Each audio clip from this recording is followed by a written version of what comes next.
Hi friends, welcome to our channel crazy craft. இன்றைக்கி March 20 உலக சிட்டுக்குருவிகள் தினம். அதனால தான் உங்களுக்கு இந்த ஸ்பேரோஸ் வீடியோ ஷேர் பண்ணியிருக்கோம். பாருங்கள், அதோட ஒரிஜினல் சிப் சவுண்ட் கேட்கணும் அப்படிங்கிறதுக்கோசரம் ஆடியோ கட் பண்ணாமல் அப்படியே போட்டிருக்கோம். என்ஜாய் பண்ணி பாருங்கள். ஏன்னா நம்மளோட கையில் உள்ளங்கையிலே அடங்கி இருக்கிற ஒரு சின்ன உயிரினம் இது. ஸோ கண்டிப்பாக இது எல்லாருக்குமே பிடிக்கும் சிட்டுக்குருவி.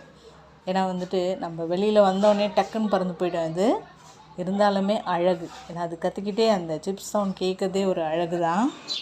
இந்த பேர்டு ஒரு அரிதாகி வர உயிரினமாக இருக்குது இன்றைக்கி. இதுதான் இன்றையோட நிலமை, இதோட நிலமை. ஏன்னா நம்மளால் நம்ம மனுஷங்களை ரொம்பவுமே கேர் எடுத்து பார்த்துக்கிற மாதிரி மற்ற எந்த விலங்கு மிருகங்கள் இயற்கையே நம்ம பார்த்துக்கிறது கிடையாது. அதுதான் உண்மையும் கூட.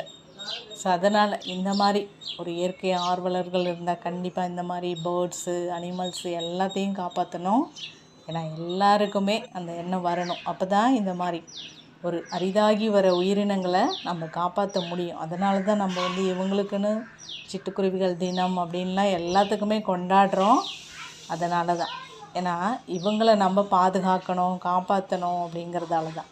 கண்டிப்பாக இவங்களுக்கான ஷெல்ட்ரு வேணும். மரங்கள்லாம் அரிதாகி வர்றதால இவங்களும் அழிஞ்சு போகிறாங்க. ஸோ நம்மளால் என்ன பண்ண முடியும்னா, எங்கேயாவது மரங்கள் இருந்தால் அதை கொஞ்சம் பாதுகாத்து வைங்க. இல்லை அப்படின்னா உங்கள் வீட்டுக்கு வர மாதிரி சுச்சுவேஷனில் இந்த மாதிரி பால்கனியோ இல்லை மொட்டை மாடி எங்கேயாவது கொஞ்சம் இடம் இருக்கும் இல்லைங்களா, அங்கே கொஞ்சம் இப்போ வெயில் காலம் அப்படிங்கிறதால கொஞ்சம் தண்ணி குடிக்கிறதுக்கு வைங்க. இந்த மாதிரி பேர்ட்ஸுக்கு, எல்லா பேர்ட்ஸுக்குமே வைக்கலாம். கொஞ்சம் சாப்பாடு, அரிசி இதெல்லாம் கொஞ்சம் வச்சிங்கன்னா இந்த மாதிரி குருவிகள் ஆட்டோமேட்டிக்காக ரெகுலராக உங்கள் வீட்டுக்கு வரும்.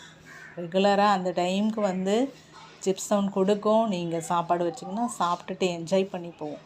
ஏன்னா இது ஒரு அரிதாகி வர உயிரினம். கண்டிப்பாக இதை நம்ம காப்பாற்றணும். தேங்க்யூ.